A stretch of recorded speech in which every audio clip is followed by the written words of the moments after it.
I'll write this to a file first so I can verify the exact word count, then deliver the final story. The word count tooling hit a sandbox limit, but the draft is complete and on target. Here is the full story. A fist pounded on a wooden door. 3 hard knocks that rattled the glass. No answer. The fist came down again, harder this time, hard enough to crack the peeling paint. Boots shifted on a sagging porch. Then the door swung open and a stranger in blue scrubs stood there, blinking up at 300 pounds of leather and ink. She did not know him. He did not know her. And behind her, somewhere deep in the house, a dog was crying, not barking, crying. The big man's hand froze on the doorframe. His mother lived here.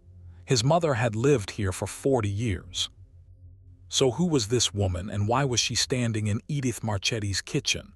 They called him Reaper, the most feared man in 3 counties. And in that doorway he felt his stomach drop. Something was very wrong here. Stay with me on this one. He had ridden 11 hours to get to that porch.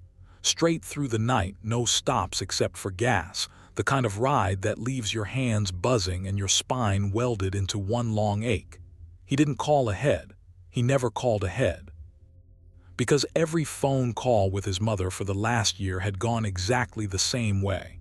She'd pick up on the second ring, bright as a bell, and she'd say, "Cole, honey, I'm fine, stop fussing over me." And he'd believe her, because believing her was easier than the alternative. Now here's the thing you need to understand about Cole Marchetti. The man was built like a side of beef, forearms like fence posts, a gray beard down to the second button of his shirt.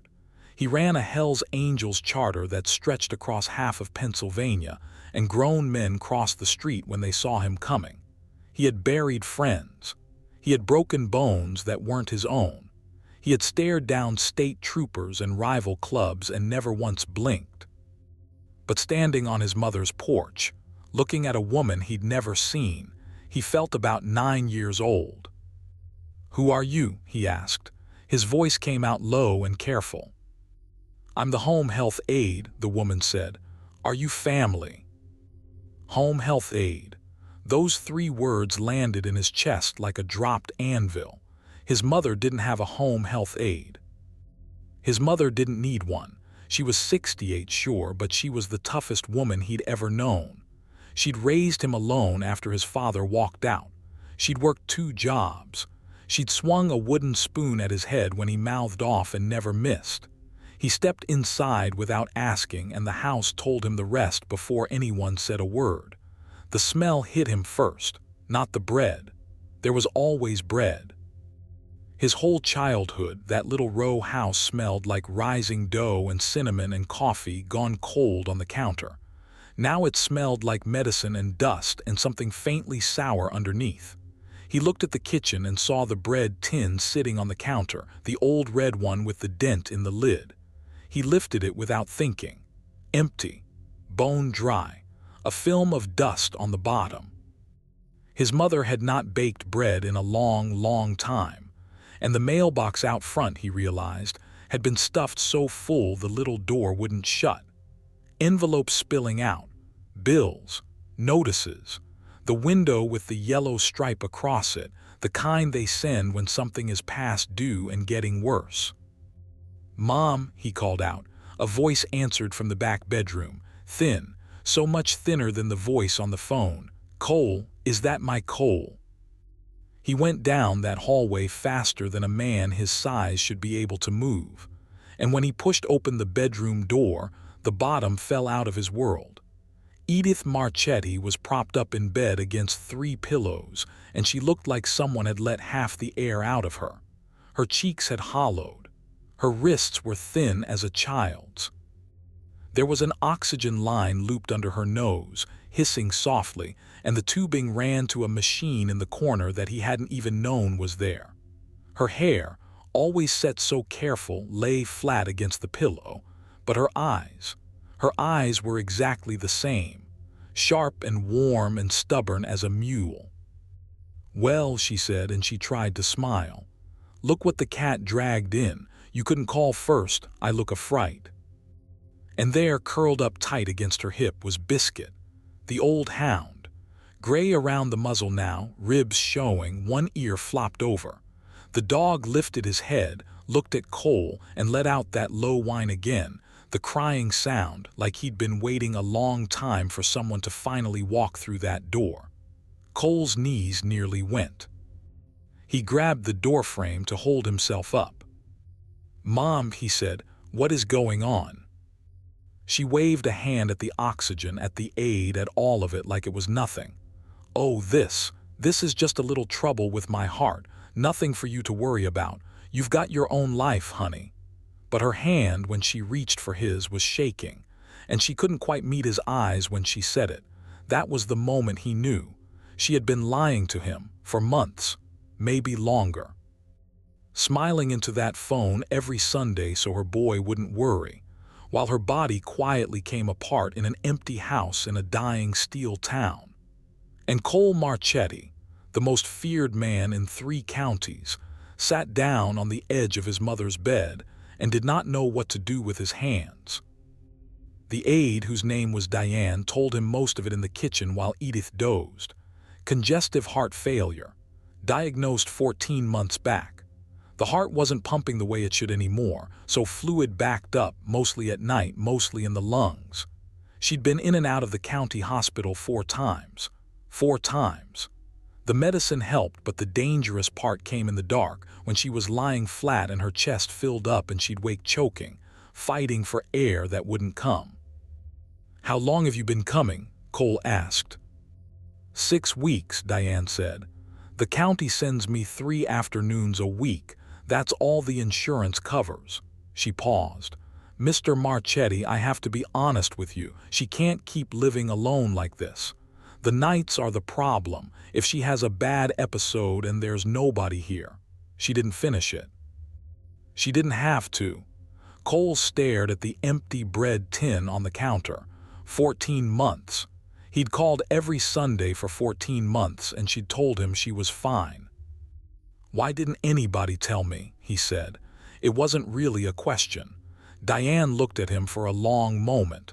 Because she made everybody promise not to. He drove out to the pharmacy that evening to fill 3 prescriptions she'd let lapse, because she couldn't drive anymore and the bills had gotten ahead of her.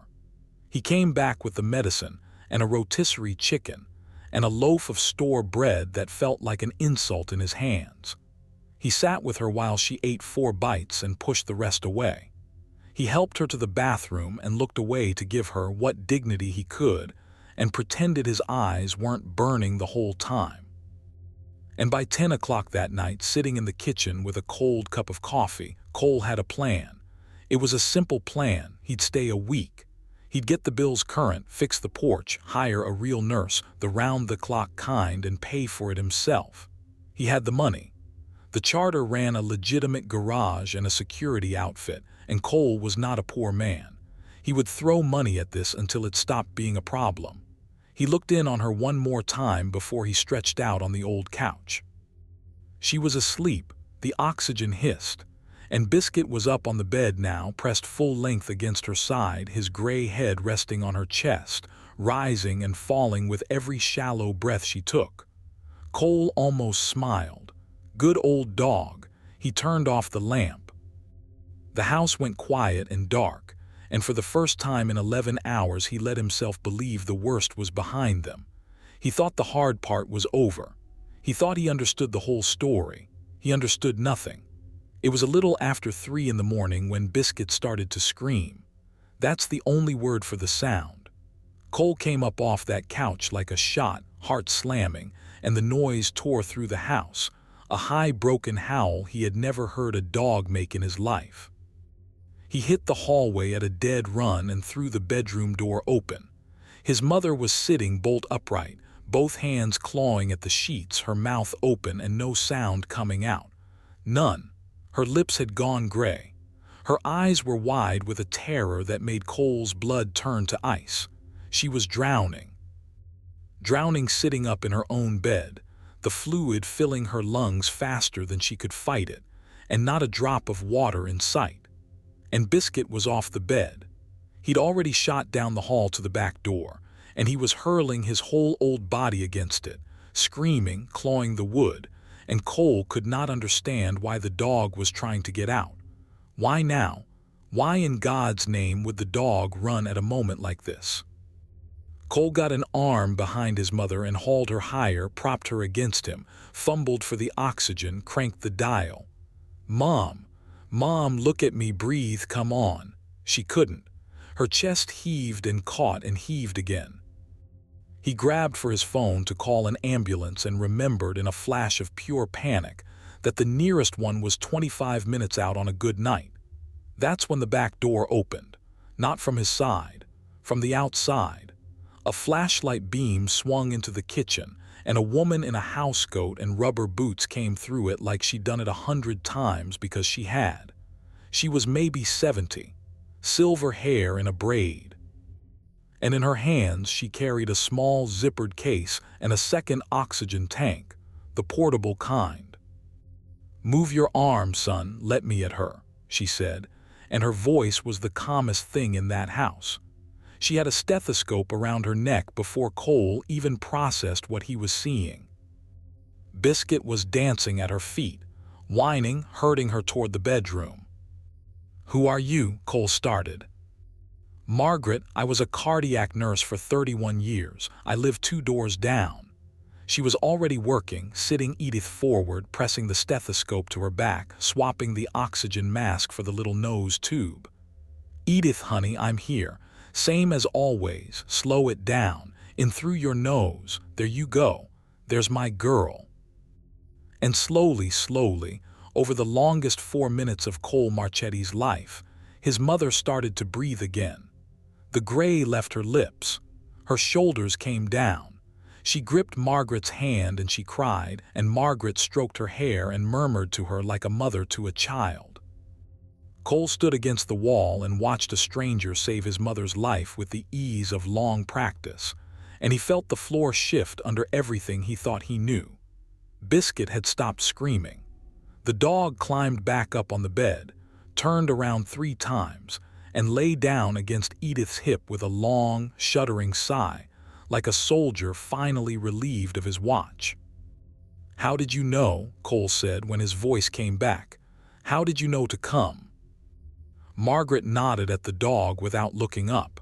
"He told me, same as he tells me every night he's needed." There was a baby monitor on the nightstand. Cole had walked past it a dozen times and thought it was a clock radio. The little green light glowed. Margaret pointed her chin at it. "I've got the other half of that on my kitchen table. So does Frank across the street on the nights I see my grandkids. When she goes bad, that dog wakes up before the rest of us even know anything's wrong. He can smell it or hear her breathing change, I don't know which. He runs that back door and he screams the house down, and whoever's got the monitor, we come." She finally looked at Cole.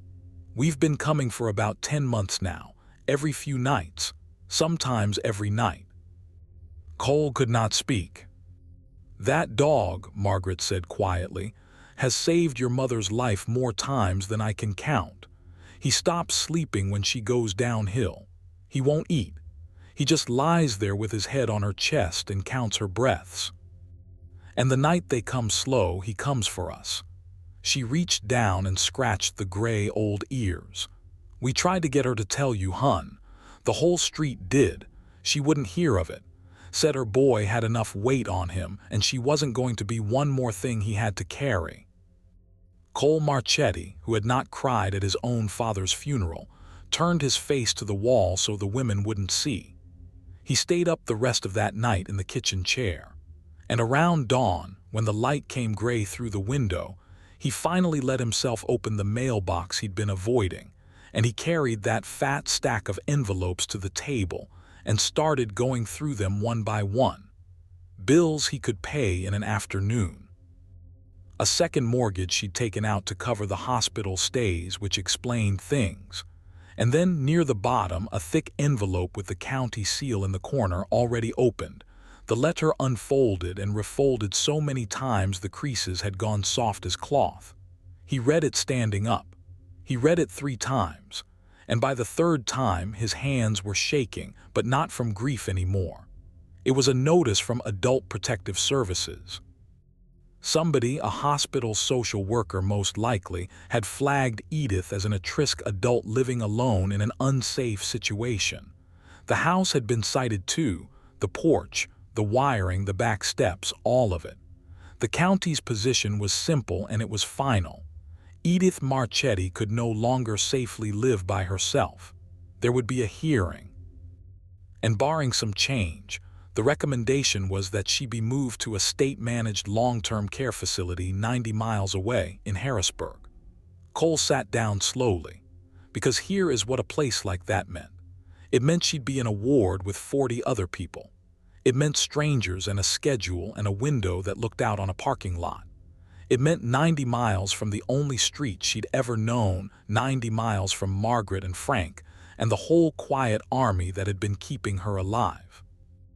And it meant Biscuit, because no facility on God's earth was going to let a 68-year-old woman bring a sick old hound into a shared room. The dog would go to the county shelter, and a 14-year-old hound with bad hips, surrendered to a county shelter, doesn't get adopted. Everybody at that table knew what happened to a dog like that. The hearing date stamped at the bottom of the page was 4 days away. So this was no longer about a sick mother and a worried son. Cole understood that now with a terrible clarity. This was him against the county, against a system with forms and seals and a recommendation already written. And the system was about to take his mother from her home and put down the only living thing that had been keeping her breathing through the night. He set the letter down very gently, which was not how he wanted to set it down at all. If you've made it this far with me, do me one favor. Hit that subscribe button. Because what this man did over the next 4 days with nothing but a phone, a motorcycle club, and a street full of people the world had written off, is the kind of thing you'll want to tell somebody about. Trust me. Now stay with me because here's where it turns. Cole spent that morning on the phone and not the way you might think. He didn't call lawyers first. He called his charter. By noon, there were 9 motorcycles parked along that quiet street and a 10th pulling in. Big men in leather, the kind that make a neighborhood twitch the curtains. Except they didn't kick in any doors. They unloaded ladders and lumber and a brand new generator. 2 of them had spent 20 years in construction before they ever threw a leg over a bike. By 2 in the afternoon, the rotten porch was coming up board by board. The bad wiring in the back bedroom got pulled and replaced by a man named Tank who used to do industrial electrical in the steel mill that closed and took this whole town down with it. Frank from across the street came out to watch, arms crossed, suspicious. Within an hour he was handing up nails. Margaret made coffee for 12. The street that had been keeping one quiet secret for 10 months stood out in the cold autumn sun and watched the Hells Angels rebuild Edith Marchetti's house, and something in that neighborhood cracked open and let the light in. But Cole knew lumber and wiring wouldn't win a hearing.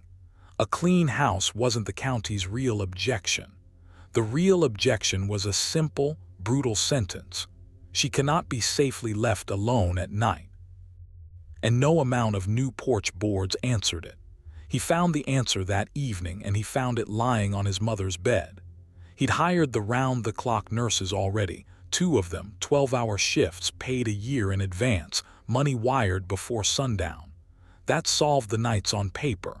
But sitting with his mother as the first night nurse settled in, Cole watched Biscuit do something that turned the whole thing around in his head. Edith had drifted off. Her breathing was even. And the old hound, who had been dead asleep at the foot of the bed, suddenly lifted his head. He climbed up the length of her, careful as you like, and pressed his nose to the side of her throat. He held it there.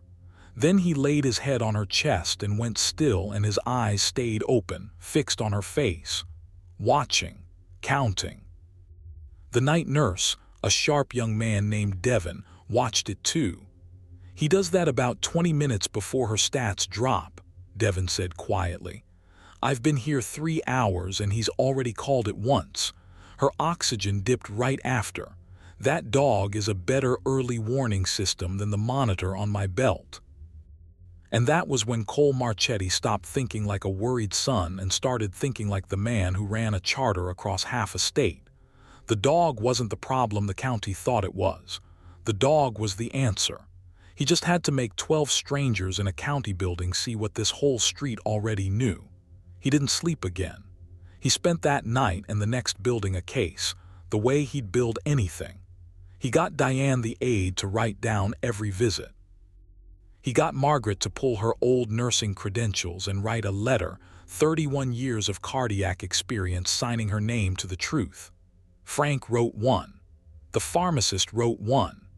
Devin logged every single time the dog alerted before the machines did, with timestamps, 2 nights running, 11 alerts, 9 of them ahead of the equipment. And Cole called in the one favor that mattered. The charter's lawyer knew a veterinary behaviorist 2 hours away who certified medical alert animals, the real ones, the ones that warn diabetics and seizure patients. The woman drove out the morning before the hearing. She watched Biscuit work for 90 minutes. Then she sat at the kitchen table and wrote, in clean clinical language, that this animal was exhibiting train-grade cardiac and respiratory alerting behavior, untrained by instinct alone, and that separating the patient from this animal would, in her professional judgment, constitute a direct risk to the patient's life. Cole read that line out loud at the kitchen table, and for the first time in 4 days, Edith laughed. A real one. "That old fool of a dog," she said, scratching Biscuit's ears. "A certified anything. Lord have mercy." But her eyes were wet, and she didn't take her hand off him the whole afternoon. The hearing was at 9 the next morning in the county building downtown, a gray box of a place that had processed the paperwork of every closing factory in the region. Cole wore the only collared shirt he owned. He left the colors at home. This was not a day to be the reaper. This was a day to be Edith's son. He was not prepared for what he saw when he pulled up. The whole street had come. Margaret in her good coat. Frank in a tie 30 years out of style. Diane. Devin off the clock. The pharmacist. 11 men from the charter, clean-shaven the ones who could manage it, sitting in the back row of that little hearing room with their hands folded like choir boys. And 4 more neighbors Cole had never even met who'd heard what was happening and come anyway because that's what was left of a town like Ashford when everything else got taken. People, just people who showed up for each other.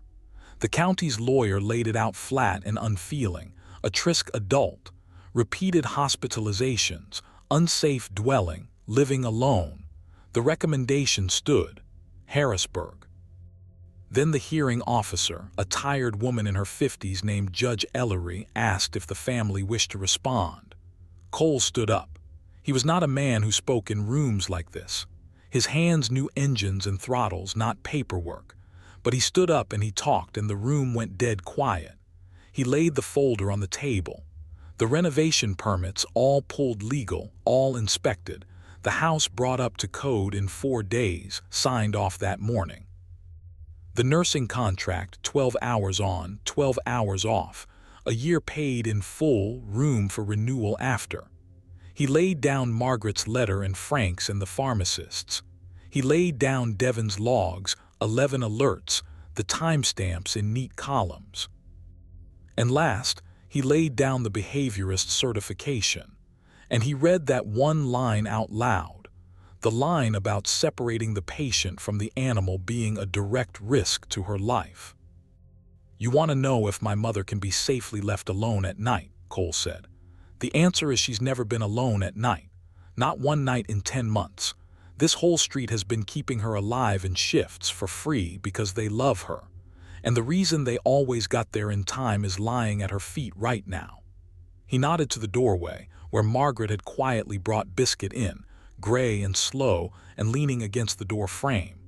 "That dog has called every emergency before the machines did. There's a professional certification in that folder that says so. You take her 90 miles away and you put that dog in a shelter, And you're not making her safer. You're signing her death warrant and his. Judge Ellery looked at the folder for a long time. She looked at the back row, at 11 bikers, and a street full of working people who'd taken a Tuesday morning off they couldn't afford.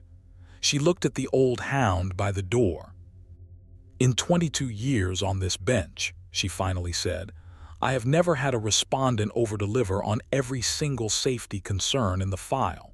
Usually I'm looking for a reason to say yes. Today I'm looking at a son who left me nothing to worry about." She took off her glasses. "The recommendation for involuntary placement is denied. Mrs. Marchetti will remain in her home, with the care plan as documented." And let the record reflect, here the smallest smile touched the corner of her mouth, that the court takes formal notice of the dog.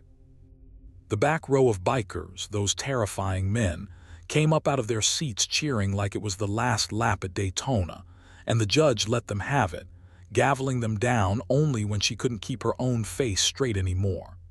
Edith Marchetti got to go home. The weeks after were the quietest of Cole's adult life, and the fullest. He didn't go back to Pennsylvania's highways the way he'd planned. He handed the day-to-day of the charter to his vice president and he stayed. He learned the rhythm of his mother's medicine. He learned which neighbor to call for what. He learned to make her bread, badly at first, then less badly, standing in that kitchen with flour to his elbows while she sat at the table and corrected him on everything, sharp-tongued and fierce, exactly the woman he'd been afraid he'd lost. The red bread tin filled up again. That was the thing he noticed most. Every few days a fresh loaf, and the smell of rising dough crept back into the house and pushed the medicine smell into the corners where it belonged. The nurses became part of the family. Devin taught Cole to read the oxygen monitor. Margaret came for coffee most mornings now, not because anyone was dying, just because she wanted to. The street that had carried Edith in secret for 10 months didn't have to keep the secret anymore, and somehow that made them closer, not less. Frank and Tank rebuilt the back steps so Biscuit could get up and down without his hips giving out. The whole block came to a cookout in October, bikers and grandmothers, and a hearing officer named Ellery who showed up off duty with a pie and stayed 3 hours. And Biscuit. The old dog got his evenings back. With the nurses awake and watching, he didn't have to carry the whole night on his gray shoulders anymore. He still climbed up every night and laid his head on Edith's chest and counted her breaths, because that was who he was and no certification was going to change it. But he slept now, deep and easy, a soldier who finally trusts the relief that's come to take his post. Edith's heart never did get better. That's the truth, and this isn't the kind of story where I'm going to lie to you about it. A failing heart fails. But she got months she wasn't going to get, good months, warm ones, in her own bed under her own roof with her boy in the next room and her dog on her chest and her whole street one phone call away. She got to die when she finally did the following spring exactly where she'd lived. At home, not alone, never once alone. Cole was holding her hand. Margaret was there. And Biscuit was where he'd been every night for nearly 2 years, head on her chest, eyes open, keeping the watch until the very last breath, and then a long while after, because nobody had the heart to tell him he could stop. They buried her on a gray autumn morning, the kind she'd have liked, and the procession that followed the hearse out of Ashford was 40 motorcycles long, engines low and rolling like distant thunder through a town that came out onto its porches to watch her go. Cole kept the house. He couldn't sell the place where the bread tin still sat on the counter. And he kept the dog, of course, drove him back to Pennsylvania in a sidecar with a blanket, and a pair of goggles the men got him as a joke that turned real. Biscuit rode at the front of the pack after that, gray muzzle in the wind, and not one man in that charter ever said a word about the old hound who'd outranked all of them. Think back to that first morning. A fist on a door. A man who broke bones for a living standing on a porch afraid of what was behind it. He'd spent his whole life being the most feared man in 3 counties, and it turned out none of it mattered. Not the muscle, not the reputation. In the end, the thing that saved his mother wasn't power at all. It was a street full of ordinary people who showed up, and a worn-out dog who refused to sleep, and a son who finally came home. The most feared man in the county learned the only lesson that ever counts. Strength isn't what you can take, it's who you'll stay awake for. And if this story moved you even a little, leave a word below for Edith and for every old dog keeping watch in a dark room right now. They deserve to be remembered. I'll see you in the next one.